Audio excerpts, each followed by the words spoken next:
but he likes best to be known as a storyteller. For the past several years, he hosted 2 walking tours in downtown Pittsburgh, sign me up, telling stories of Pittsburgh's notorious past. He collected those stories as well as several more of his favorites into this book. He has a journalism degree from New York University, that's impressive, but grew up in southwestern Pennsylvania and returned to the area in 2000. So we welcome you.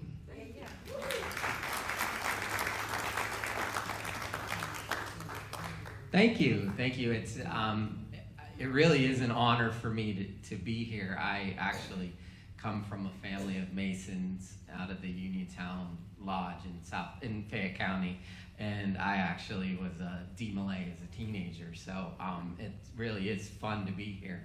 And I've got a first story I tell has a Masonic twist. Can't hear me. How's that? Is that better? Okay. And so the first story I'm going to tell actually has a Masonic twist to it. So we'll get to that in just a moment. But I kind of want to tell you how the book came about. It's a bit of an interesting story as well. I was working for the Pittsburgh Foundation, which is your local community foundation, funds a lot of the nonprofits in this area. My boss at the time, he was sitting on the board of the Cultural Trust.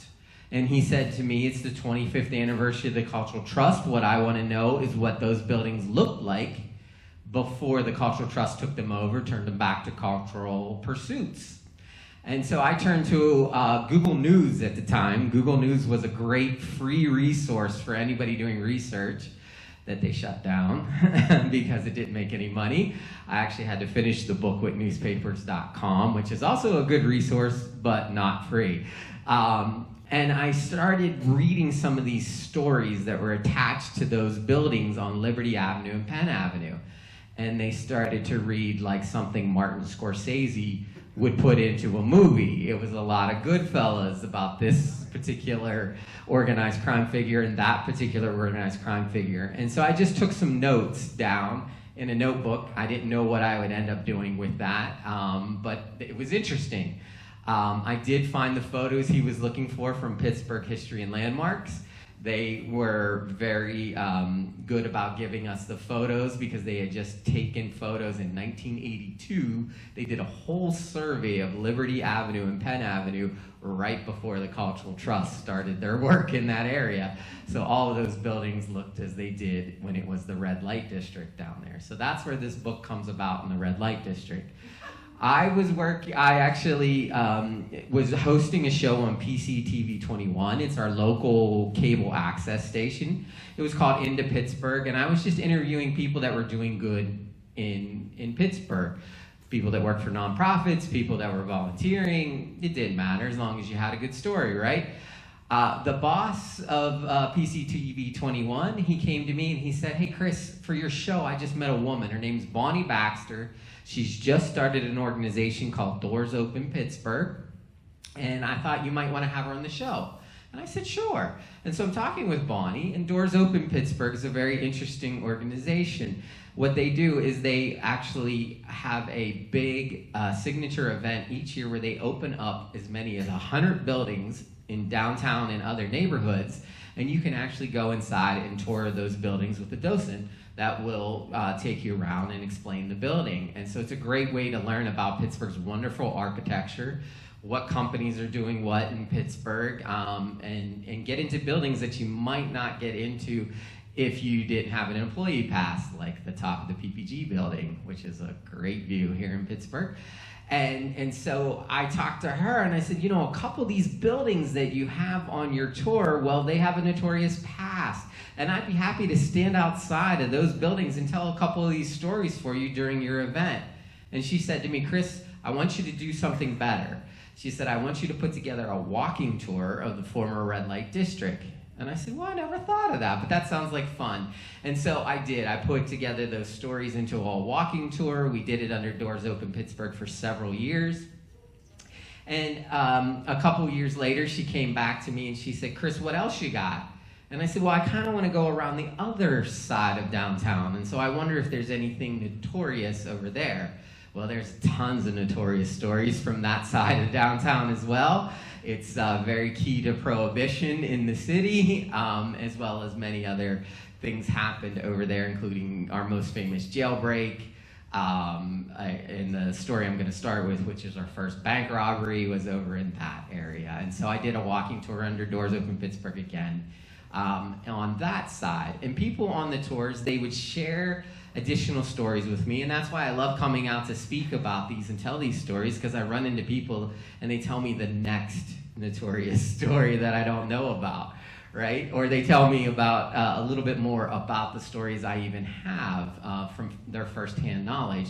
And so that started to get collected as well. And people said, why don't you just put this into a book? And so finally last year, around this time, I released Notrorious Pittsburgh, which is 22 true crime stories, though the book has 23. The 23rd story is actually complete fiction set in the future of Pittsburgh. My editor challenged me to tell her what would happen in the future. So that's how the book came about. But why you're here tonight,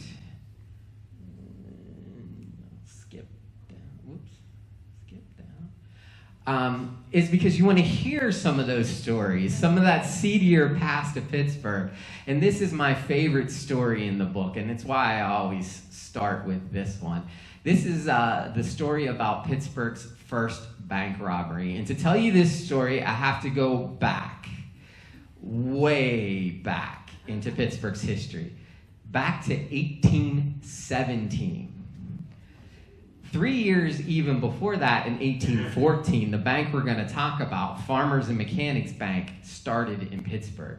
And it was on 4th Avenue between Market Street and Wood. And that block is the oldest block in Pittsburgh. So when you're starting to lay out the city of Pittsburgh, you come out from the oldest building in Pittsburgh, which is the Fort Pitt Blockhouse in Point State Park. And if you were in the PPG area, PPG Place area, that was actually the King's Orchards and Vineyards at that time. And so when they started laying out streets in Pittsburgh, 4th Avenue was the first one they laid out. And so your second oldest building is actually the Neville Mansion, which is on that block as well. Now, where this bank was is now a parking lot. It's a parking garage. So if you could picture 4th Avenue in the middle of the block, that parking garage, yep, that's where Farmers and Mechanics Bank was. Now, after Farmers and Mechanics Bank, a bank bought that area. It was called the Pittsburgh Bank.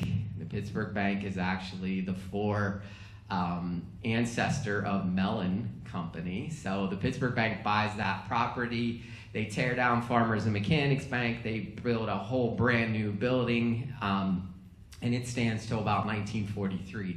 Beautiful building with Greek Corinthian columns above it, or outside of it. Those columns, when they tore that building down, are now in Allegheny Cemetery, so you can still see the columns even though you can't see the building because it's a parking lot, which happens a lot in Pittsburgh. So anyways, 1817, Farmers and Mechanics Bank. Now, we don't have a police force yet in 1817. What we have is called the Watch. And the Watch is what you might have as a picture in your head right now. It's a guy in a box. And he comes out of the box every hour and he says, the time and the weather and all is well. And then probably goes back into the box and falls asleep for the next hour. Now, there was a watch box right in front of the Farmers Mechanics Bank on 4th Avenue. And on that box, there was a hook with a key on it. And you could get to that key without interrupting the person in the watch box. Now, 2 gentlemen come down to Pittsburgh from New York City. Their names Herman Emmons and Joseph Plumart. And they're gamblers, they're a bit of con men. They take the riverboat down. They arrive in Pittsburgh. They're well-dressed. They have money in their pockets, so people in Pittsburgh pay them no mind. They're walking down 4th Avenue one night. They notice the key. They're curious. So they take the key, and they find it opens the back door of the Farmers and Mechanics Bank. Well, that's convenient. So they let themselves in. And they find that everything is locked in a vault. But no worries. Joseph Plumart is a very industrious and innovative and creative gentleman. He takes some measurements of the vault door. They lock the back door of the Farmers Mechanics Bank. They put the key back and they go away. And Joseph Plumart fashions a key that will now open the bank vault doors. Now they'll come and go from the bank 5 times without being noticed before they actually rob it. On one of those occasions, Herman Emmons finds a $50 banknote still in the cashier's till. He grabs it and he runs out to Joseph Plumart and says, "Look what I found." And Plumart says, "Take that back, put it where it was. If you take that, they're gonna figure out what we're doing and we're gonna rob it all." Now on the 5th night, they take the key off the watch box, they let themselves in, they use their key to open the outer vault doors. On one of the occasions, they found that there were also inner vault doors, but he's made a key for that as well. So he opens the inner vault doors, and what do they find but $100,000 in banknotes and silver and personal property. Because if you wanted to keep your personal property safe in 1817, you put it in a bank. Not this one. They take it all. That's about $2.4 million in today's money. And they go to make their escape. And in 1817, how do you think people would normally make an escape from a bank robbery? A horse would have been a good answer. A horse and wagon would have made sense. Not for Joseph and Herman. They took a canoe. That's right, they took their money down to the riverbank, they jumped in a canoe, and they started rowing down the Ohio River. Eventually past here in Sewickley, right? So the next morning, the bank manager comes in. His name is Neville. Yeah, that's a name that you might recognize here in Pittsburgh, right? That's actually his grandfather. His grandfather was an American Revolutionary War hero. He had gotten a medal for his service at the Battle of Cowpens, a gold medal that was in his grandson's possession right now. Well, not anymore because it was stored in the bank. So it's gone too. Neville walks in and he says, "Well, that's odd. The bank doors are wide open." And I distinctly remember locking them the night before. He looks in, everything's gone. So who do you call? Yeah, they're not going to help you. They are not a police force. So does anybody here have served on a board or, serve on a board currently? That's who he called. Imagine getting that call. He called his board of directors in. Now, Neville's lucky, because on his board of directors, he's got a gentleman by the name of Ledecky. Ledecky will go on to be sheriff of Allegheny County, probably because of this event. Now, Ledecky is gung-ho. He's going to capture these 2 guys. He's heard they've gotten into a canoe, so he grabs 2 of his own guys, and they jump into a canoe and row after them down the Ohio River. He catches them in Wheeling, West Virginia. That's pretty far down the Ohio River from Pittsburgh, right? So he pulls them over to the side of the river. He searches them. He searches that canoe, and he finds no stolen loot. So he can't actually arrest them. So he knows these are the guys, right? And he's like, they're gonna slip up somehow. So he decides to row ahead of them all the way to Cincinnati. Why Cincinnati, Ohio? Well, there's forks there. You have to take your canoe out to get around the forks of the Ohio just past Cincinnati. So he knows they're coming to shore in Cincinnati. So he posts his 2 guys on the bank of the river, and he gets on a horse and he starts riding back to Pittsburgh.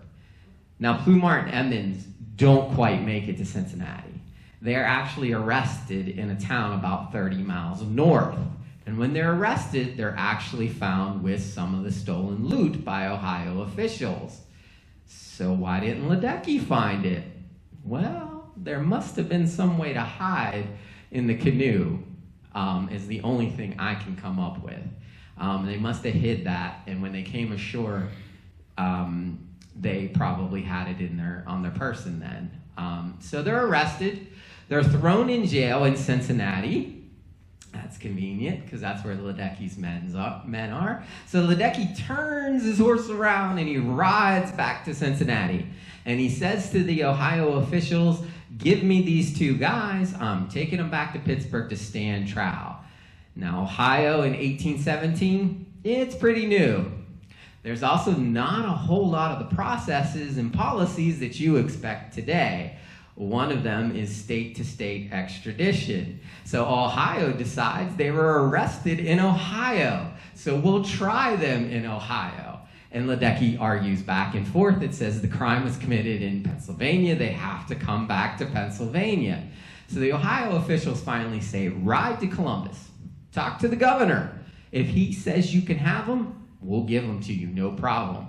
So it takes 4 days for Ledecky to go from Cincinnati to Columbus, get a meeting with the governor, get his release, and ride back to the jail to get his prisoners. 4 days is plenty of time for Joseph Plumart to figure out how to break out of the jail. So he breaks himself and Emmons out. Now, Emmons had broken his wrist in the original capture, and he's slowing Plumart down. So Plumart just leaves him. And Emmons gets arrested very, very quickly, and this time is taken back to Pittsburgh. And they're interrogating him here in Pittsburgh, and he says, "I'm not telling you anything." Wait, I could maybe tell you a couple things. How about this? I'll tell you where we hid the loot if I don't spend a day in jail. Now, the bank has to get this money back. If the bank doesn't get the money back, no more bank. So they agree to this. And so under cover of night, Ledecky again gets a posse together, takes Emmons, and they ride out just past the town of Beaver. Just past the town of Beaver, there used to be a cave along the river. It's been washed away a long time ago, unfortunately. They stored their loot in that cave. And so a lot of the money is recovered. And the papers get the story the next day. And we had a lot of papers in Pittsburgh back then. And this was the reporting. Most of it was recovered, 80,000. Some of it was recovered, 60,000. A little bit of it was recovered, 20,000. 3 different newspapers. So I'm not exactly sure how much the bank got back. I know it wasn't all of it, though, because the bank went under about 3 years later anyways. So, Emmons is now a free man, and they're looking for Plumart. But there's one thing that Neville asked Emmons before they let him go. Weather alert. On everybody's phone at the same time. The one question he asked him, I think you probably can guess, where's my grandfather's medal? And Emmons tells him, I'm sorry, but when we saw you catching up to us, we got scared and we threw it over the side of the canoe. It's at the bottom of the river. When they catch Plumart, they catch him in a small town in New York on the border of Canada. Why Canada? No extradition, that's right. You get to Canada, you're free. He got within steps. They're so excited that they've captured him that they fire off a letter by horse to Pittsburgh and says, we got him! And a couple days later, another letter arrives. We lost him. That's right. They do catch up with Plumart again, in New York again, about 14 days later. When they get him, they do find some of the banknotes, they find some of the silver, and they find some gold on him. Now, I didn't tell you that there was any gold in the vault, except for one thing. Neville's grandfather's medal was gold. You're right. You guys are good. So perhaps that didn't go over the side of the canoe. And it's pretty obvious that Plumart stopped in Beaver on his way back from Ohio as he headed towards New York and Canada. Maybe he melted that metal down, and that's the gold that he got. So they bring Plumart back finally to Pittsburgh, and he stands trial. And trials happen very, very quickly in 1817, and he is sentenced to spend time in Western Penitentiary. And Western Penitentiary is the second oldest prison in Pennsylvania. In 1817, it's brand new. In fact, it's still under construction in parts. There's also not all of the procedures and policies in place in prisons quite yet in 1817. Joseph Plumart's going to help them figure these out. First of all, they let him out for exercise in the prison yard. Very common activity. Problem is they had a lot of those construction materials piled up in the yard. So he just picked up what he needed. He now fashions another key on a long stick, and he is able to unlock the outer cell block doors with that key and let himself and his cellmate out. And you're going to say to me, why aren't there covers on those locks? Well, about 6 months after this prison break, the state prison board put out a letter saying, new procedure, we're going to install covers on all locks in prisons. Thank you, Mr. Plumart. So he gets out, he makes his way across the yard, he conveniently takes those construction materials and makes himself a makeshift ladder to the top of the back wall. He gets to the top of the back wall and he lets himself down on the other side with the proverbial bed sheets that you still hear about in prison breaks today. And he's gone. Now what you're gonna ask me now is, didn't anybody see him go across the yard, pile up those materials, climb to the top of the back wall, and let himself down? Yep, that was letter number 2. We really should have night guards in all prisons.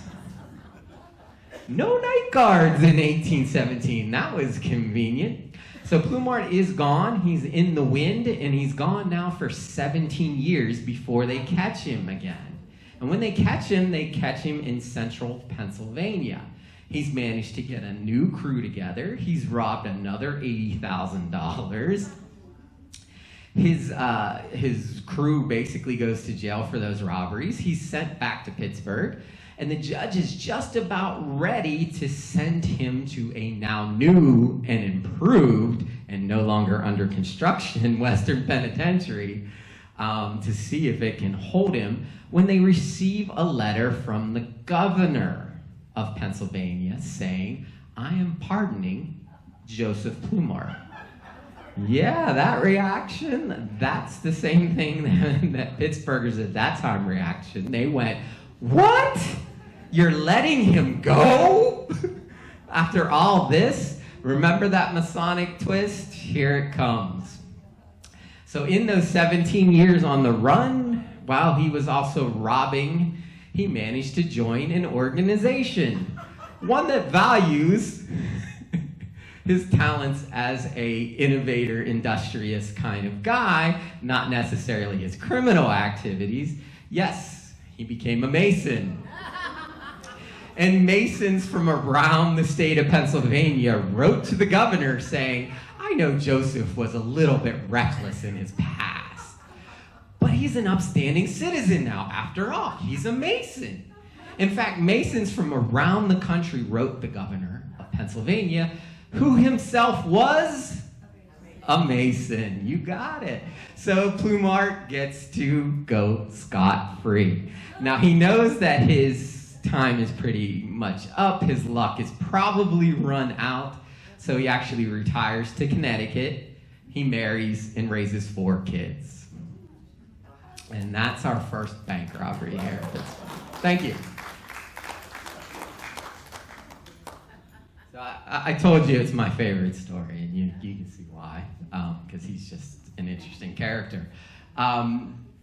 I told you that the book kind of begins in the red light district, right? And it begins in the second red light district. I was talking to someone at the beginning of before we started here, and we were talking about actually the previous red light district, which was on the north side, where the stadiums are today. That was during the late 1800s into Prohibition was where Pittsburgh's red light district was. It was a home for gambling and prostitution houses and anything else that you can imagine that goes with that. Now it moves to downtown, particularly Liberty Avenue and Penn Avenue in the 60s, right? And in the 60s and into the 70s, it's under control of one gentleman. That gentleman, his name is George Lee, and they called him the Vice King of Pittsburgh. Now George, well, he doesn't kind of look like organized crime, does he? No, he was actually a foreman in the steel mills by day. He wore work boots, work shirts, work pants, had a pocket protector. He traded his beat-up pickup truck that he drove to the job sites for a gold Cadillac that he drove downtown at night to run his night businesses. Now, he gets his start basically throwing sex parties out of his house in Shadyside. And this is how his parties worked. He paid women to attend the parties and then charged the men to come to the parties. His wife left him not too long after that. You can imagine why. Doesn't matter. George gets a nice young lady to be his girlfriend, recruits her right out of the massage parlors that he was running. So all of those businesses down there, from the XXX bookstores to the massage parlors that were basically prostitution houses, were under his control. Now, he did kick money up to the family in some way, shape, or form. One of his partners was Anthony Lagatuda. Mr. Lagatuda was connected to the family, so it probably went up through him. And he needed some help running all of these parlors. There were anywhere from 4 to 7, 8 parlors running around the city at any one time. 3 to 4 of those would have been downtown. One would have been in McKees Rocks, not too far from here, across the river. One was up by the airport as well for a little while, but most of them were in that downtown area. So he needs help managing those. So he goes out and he finds some managers for his massage parlors, and he recruits Nick DeLucia first. Now, Nick, he was a firefighter here in Pittsburgh. Again, not organized crime like you would expect. He washed out as a firefighter. He was working as a temporary part-time security guard when George finds him and says, hey, come and work for me. So Nick takes over the flagship parlor, the Gemini, which was on Liberty Avenue where EQT Plaza is today. And then he goes out and he finds a person by the name of Dante Tex Gill. That name may be familiar. He's a little more famous here in Pittsburgh, Tex. And Tex was shoeing horses in Shenley Park when George recruits Tex. And Tex ends up running several of the parlors, including the Tarian parlor. The Tarian Modeling Club was actually on Penn Avenue where the violin store is. It was next to it, basically. So that was the Tarian. The third person he recruits is for his strip club. His strip club was called The Stage. It was on 10th, where the August Wilson Center is. That was the worst block in the city at that time. They tore it down completely to end up building the August Wilson Center there. But the Stage was basically in the middle of that. And who he gets to run that is Mel Cummings. Now Mel, he's a used car salesman. He sold George a Chrysler, and George and him hit it off. So he says, Mel, why don't you come down and run my strip club? So that's our players and our characters at this time. Now I'm going to take you to 1976. It's February. It's cold in Pittsburgh. George has turned his... where are we at? Okay, 7:30. Okay, good. George has George comes down to the city and he parks his car behind Tambellini's restaurant every night and has dinner at Tambellini's. Now that parking lot is still there. Tambellini's is now a proper pizza kitchen. It's not there, but the restaurant still is, at least. And that's where he was having dinner this night. And he was having dinner with Nick, the manager of the Gemini, and his girlfriend who worked at the Gemini, Debbie Dremsek. Debbie, I call the angel of death. Not because she actually commits any murders or is involved in any of the murders that will happen through the years, but anytime you read a news story of somebody that turned up dead that's connected to Vice here in Pittsburgh, she knew them. She was with them. She was with their wife. You know, she was around every story, so she was at least unlucky for you, basically. So Debbie and George and Nick have dinner. Debbie and Nick go back to the Gemini. George goes around the corner, down the dark alley, to the parking lot where his car is, lit by the one light. There's still only one light in that alley, by the way. And as he's fumbling for his keys to get into his car, he hears something down the alley in the shadows. And when he looks up, he sees two men running straight at him with guns drawn. They hit him with 4 shots. The one that kills him actually hits him in the heart, and he dies in a puddle of his own blood next to his Cadillac in that parking lot.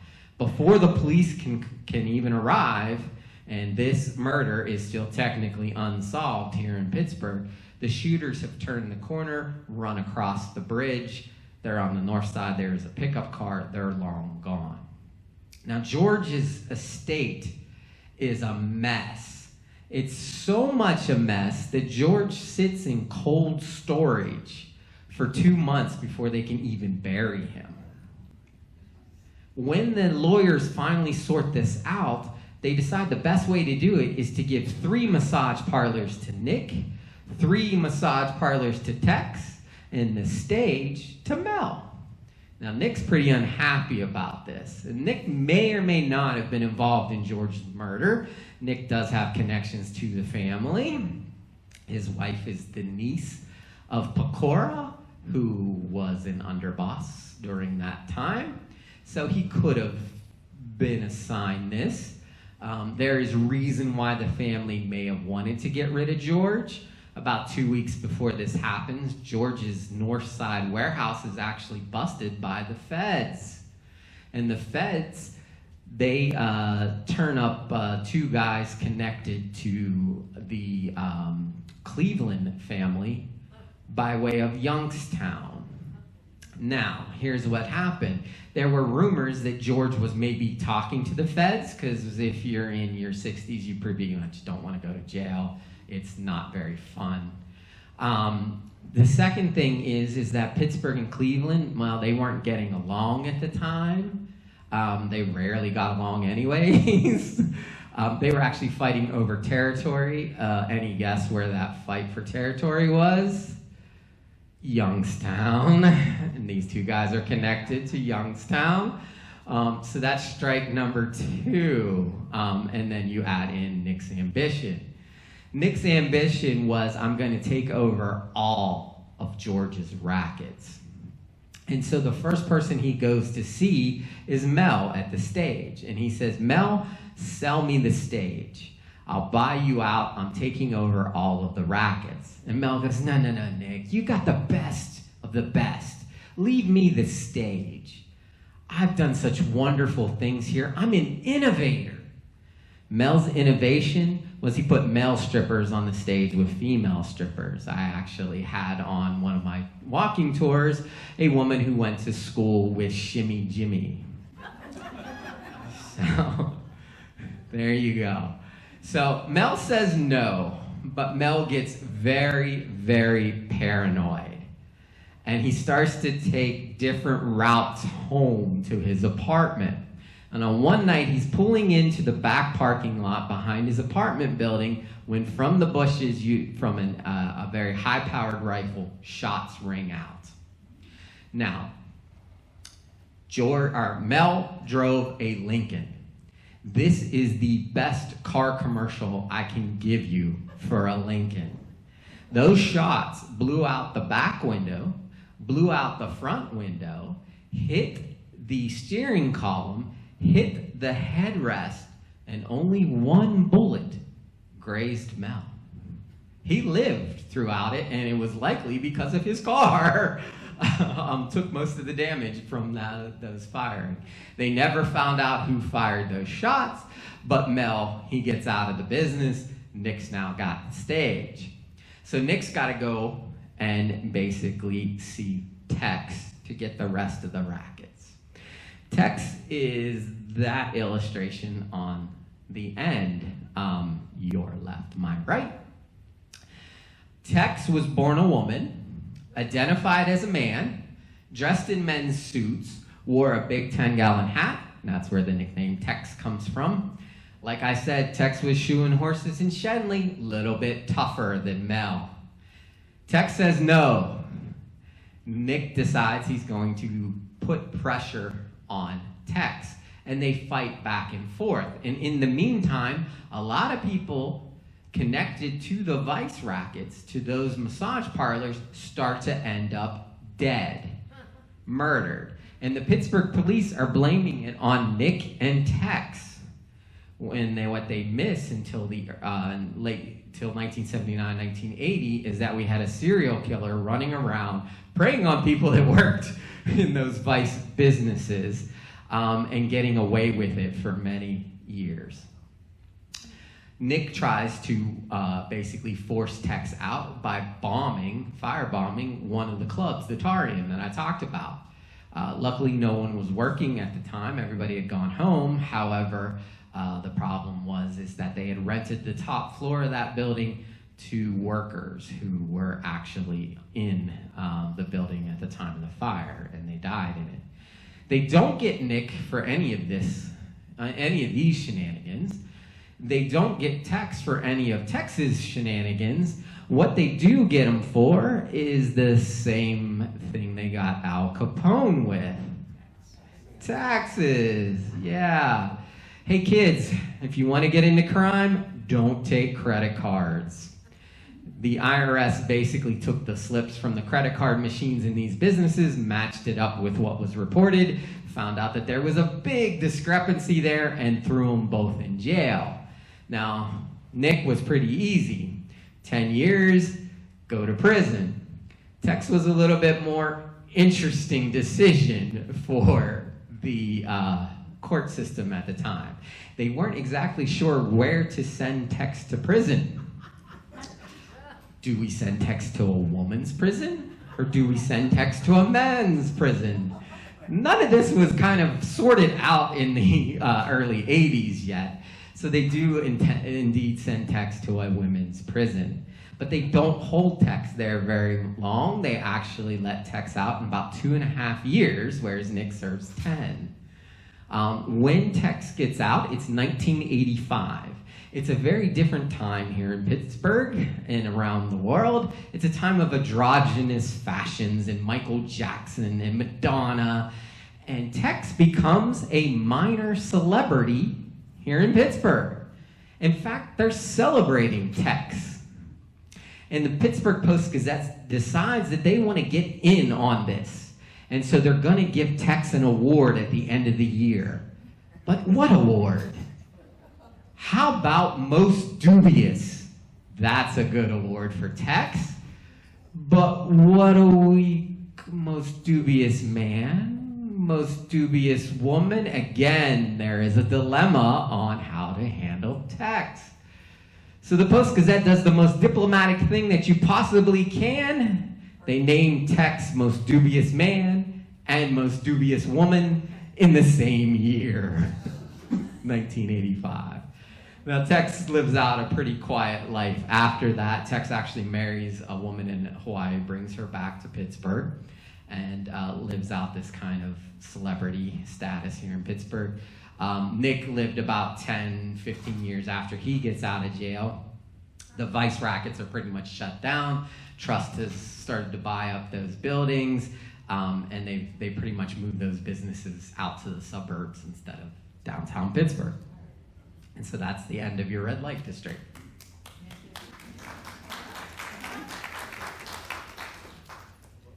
Okay, quickly. I'm gonna run out of time. I'm gonna give you time to ask me questions too.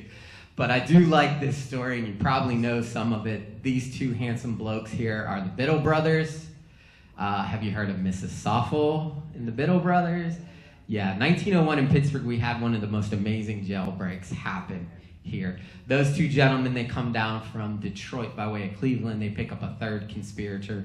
His name's William, and they start robbing everywhere in Pittsburgh.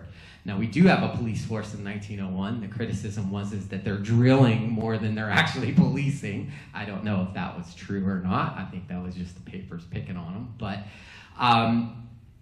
they don't have a pattern with their robberies, and it's petty crime. So Pittsburgh police kind of ignores it. And their crimes get worse, and they get worse because they start raping some of their victims. They've employed a new innovation in crime in the early 1900s. That's chloroform. So they would actually soak a rag in chloroform, and they'd incapacitate their victims, and they'd take their time robbing them. Sometimes they took things that were worth something. Most of the time they didn't. There wasn't a problem. They took it all. They didn't care. What gets them in trouble is in June of 1901, they're on Mount Washington, and they rob a grocer who lived above his store with his family. As they were trying to incapacitate his wife, he burst into her bedroom, and Ed Biddle turns around and is startled and fires and kills him instantly. Murder is enough to get the Pittsburgh police interested. And so they put their best and longest standing detective on the job. His name is Patrick Fitzgerald. And Fitzgerald, he's got a tip that came in about a day before this murder. Normally he would have ignored it, but it was from a boarding house manager that said that there were a few curious individuals, we'll call them, hanging around the boarding house. And so he grabs a couple officers, he goes down to check it out. When he gets to the boarding house, he finds William right away. And William, he doesn't want to spend time in jail. He knows they're in trouble, so he tells them the Biddle brothers are actually staying in a boarding house around the corner. So Fitzgerald goes down to there, he takes a look at it, he tells one of his officers, go around and cover that side window for me, thank you. He bursts in with the rest of his officers, and he runs right into the skinny bloke right there. That's Jack Biddle. And he arrests him immediately. He then runs up to the 4th floor, and he bursts in on Ed Biddle. Ed is at the window about ready to jump when he looks down and sees that officer that Fitzgerald had assigned to him pointing a gun right at him. So instead, he turns around and fires blindly. His shots hit Fitzgerald immediately in the head, and Fitzgerald is dead before he even hits the floor. The officers that trail him in, they fire 2 shots. They hit Ed Biddle. He falls down, drops his gun, and they figure they have him incapacitated. Problem is he fell down next to a dresser where he had hidden another gun. So he reached in there, and he comes up firing one more time. This time he misses the officers, and they shoot him 2 more times. 4 shots does incapacitate Ed Biddle, but does not kill him. Jack and William end up in Allegheny County Prison. Yep, that's the old prison. That's now courts because they have the brand new Hilton on the river instead.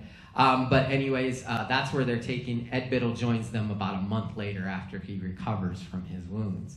Now again, trials happen quickly in 1901, so by August they're sentenced to hang for their crimes. The state's star witness is William. He still spends some time in jail. He actually gets out in the 1940s, early 1940s. In fact, most of the story I tell comes from his firsthand story that he gave to the papers when he got out of jail. Ed and Jack are sentenced to hang for their crimes. They're only sentenced for the murder of the grocer. They are not even tried for the murder of Fitzgerald. It's enough. If you were sentenced to hang in the 1900s in Pittsburgh, they hung you in the courtyard of the jail. Yep, that courtyard's still there. You can actually go into that courtyard. In fact, they host a lot of fancy parties in that courtyard today where they used to hang criminals. Now, a couple things happen here. The press, they love this story. I mean, this is great, right? They're handsome. People are interested in hearing more about them. So the press is going in and out of the jail interviewing those two guys. And the thing that they noticed is, first, they're not very nervous for two guys that are about ready to hang. The judge had set the date for February 14th, 1902. Yeah, Valentine's Day, he thought a little bit better of it too. He pushed it back a week. It turned out to be February 21st. It didn't matter, though. They would be gone by January. The other thing that they noticed was that there was a woman visiting the prisoners on a regular basis, and she would sit there and read them Bible verses. Her name was Mrs. Soffel. She was the wife of the Warden Soffel of the prison. The warden and Mrs. Soffel lived in an apartment right in the jail. In fact, that apartment is still there. It's not used as an apartment anymore. But if you're at the jail and you're looking face onto it, it'd be the far windows towards your right, towards the river. So you can still see that. Haunted Pittsburgh will tell you that Mrs. Soffel still haunts those windows. Don't know if that's the case, but you can check it out if you want. The press says this is pretty odd, so they approach the warden and they say, "Is this a good idea?" And the warden says, "This is fine. My wife is a saint. She does this for all the prisoners. She'll sit there and read them Bible verses. She'll bring them fruit. It's good for these poor gentlemen that are in this prison." That was a mistake. Mrs. Soffel falls madly in love with Ed Biddle in the center, and that Bible becomes one of the best clandestine communication tools on the face of the planet. When she wants to send a message to Ed, she outlines passages. When he wants to answer, he outlines other passages in the Bible, and that's how they communicate, so nobody knows what's happening. She brings them more than fruit. The first thing she brings them is a file. And they use the file to start working on their bars. She brings them shoe polish. That's how they covered up what they were doing on their bars. By January, they had sawed through the bars enough that they could escape, so she brings them one last thing: a gun. On the night of their escape, they let themselves out. 3 guards enter the cell block to detain them. They take the first guard and they throw him over the side to the next level down in the prison. They shoot the second guard in the hip, and the third guard picks up a chair and then thinks better of it and lets himself be locked in one of the cells. Now, the Biddle brothers, they make their way from their cell block down to the warden's apartment. And there they change into the warden's clothes. And they're arguing with Mrs. Soffel because she wants to go with them, but they don't want to take her. But they realize they're wasting some time here. And so they agree. And they walk out of that door that's still there onto Ross Street. And this is where this beautifully planned and executed escape starts to unravel. The first thing that happens is it's a blinding snowstorm here in Pittsburgh. Weather's not going to cooperate. Then they take a circuitous path to the train station. It's almost like they didn't have a plan once they were out. When they do get to the train station, they board a train, and they're seen on a train going to Perrysville. Not far from here either. In Perrysville, they're seen basically buying food and drinks from the hotel. So they're seen all over the place throughout this escape. Around the afternoon, they finally get a new escape in their head. And that new escape is they were going to steal a horse named Flora from the local farm, hook her to a sleigh, and make their escape north. Why north? Canada. Yep, that's where they were heading. We have 2 of the most interesting escapes ever, canoe and sleigh, here in Pittsburgh. They get as far as Butler. The next morning, Flora is exhausted. They're half frozen from traveling in the weather, and they pull over into the offices for the pipeline company. Now, there's not a whole lot of phones or telegraphs installed yet in Pittsburgh, but there's a few people that have them. The pipeline has one. Train station back in Pittsburgh has one. Pipeline manager calls the train station. He says, "Get me the Pittsburgh police. I've got their fugitives in my office." Now, who answers the call? It's a gentleman by the name of Buck. Buck was a veteran in the Spanish-American War. His father was actually Patrick Fitzgerald's partner. He's a new detective here in Pittsburgh. He wants to make a name. He's got some revenge on his mind. He grabs two guys, gets on a train, takes it to Butler. He's picked up in Butler by the pipeline manager in a horse and wagon, and the pipeline manager informs him that the Biddles and Mrs. Soffel had taken off in the sleigh. They're headed down Newcastle Pike. That's still there. It's paved now. You can drive it. So they take off. Buck gets in the front of the wagon. The other two scramble to the back of the wagon. They need a little bit of luck. They get some. Fitzgerald must have been looking down on them because they run directly in to the Biddles. Buck sees them off in the distance. He tells the pipeline manager, pull the horses in the wagon over by that bluff, stop it really quickly, we'll jump out, we'll get some cover, and we're gonna end this thing. Now the pipeline manager has no police training, no military training, nothing like that. He actually manages to pull off the maneuver perfectly. Buck and the officers scramble out, they get cover, the Biddles see them, they know that their time is up, but they're not going out without a fight. And so they jump up in the sleigh and they start to fire on the officers while the wagon is still moving. Not very good aim. Buck has a rifle, he's got cover, he takes aim, he blows them both clean out of the sleigh. They're laying on the ground. Mrs. Soffel is distraught. She says to Ed Biddle, "I can't live without you. Shoot me." So he does. In the shoulder. Not a mortal wound. They patch her up and they throw her back into Allegheny Prison, this time as an inmate rather than a resident. She spends a couple years in prison from this. The Biddle brothers' wounds were mortal. They're taken to Butler County Courthouse. They're given last rites, but what else happens is the story gets out. And so people start showing up at Butler County Courthouse trying to push in and see one last look at the handsome Biddle brothers. Pittsburgh police decides to bring them back to the morgue. They decide they better guard the train because of what happened in Butler. So they literally post officers on the top of the train all the way from Butler to Pittsburgh. At the morgue, they post 20 officers to guard it. It's not enough. Story's out even further. They're overrun. And then they make this curious decision. They decide to actually lay them out in a funeral home on the north side. And in the funeral home in the north side, basically thousands of people stream past their caskets to see them.